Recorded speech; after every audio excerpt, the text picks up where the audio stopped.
প্রমাণ করেছে যে তাদের এখন পদত্যাগ করার সাহসও হারিয়ে গেছে।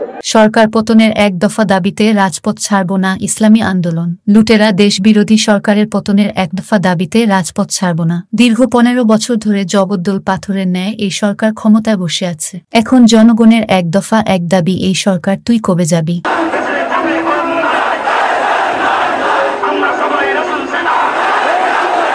বরিশাল ও খুলনা সিটি কর্পোরেশন নির্বাচনে হাতপাখার প্রার্থীরাই বেশি ভোট পেয়েছিল। আওয়ামী লীগের সন্ত্রাসীরা ভোট জালিয়াতি করেছে। সিইসিও নির্বাচন নিয়ে মিথ্যা কথা বলছে। দলবাজ সেবা দাস সিইসি দিয়ে সুষ্ঠু নির্বাচন সম্ভব নয়। সিইসি একজন মানসিক রোগী, তাকে পাবনায় চিকিৎসা করাতে হবে। আওয়ামী লীগের একজন ক্যাডার দলবাজ সিইসি আব্দুল আওয়ালের পরীক্ষা নেওয়া হয়ে গেছে, তাকে দ্রুত পদত্যাগ করতে হবে।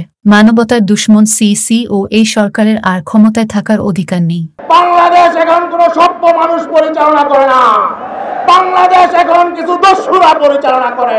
সদ্য সমাপ্ত বরিশাল সিটি কর্পোরেশন নির্বাচনে ইসলামী আন্দোলন মনোনীত মেয়র প্রার্থী দলের সিনিয়র নায়েবে আমি মুফতি সৈয়দ মু. ফয়জুল করিমের উপর বর্বরচিত হামলার প্রতিবাদ ও সিইসির পদত্যাগের দাবিতে আজ বাদ জুমা বায়তুল মুকাররম জাতীয় মসজিদের উত্তর গেইটে ইসলামী আন্দোলন ঢাকা মহানগর দক্ষিণের উদ্যোগে বিক্ষোভ সমাবেশে দলের প্রেসিডিয়াম সদস্য প্রিন্সিপাল মাওলানা সৈয়দ মোসাদ্দেক বিল্লাহ আল মাদানী প্রধান অতিথির বক্তব্যে এসব কথা বলেন।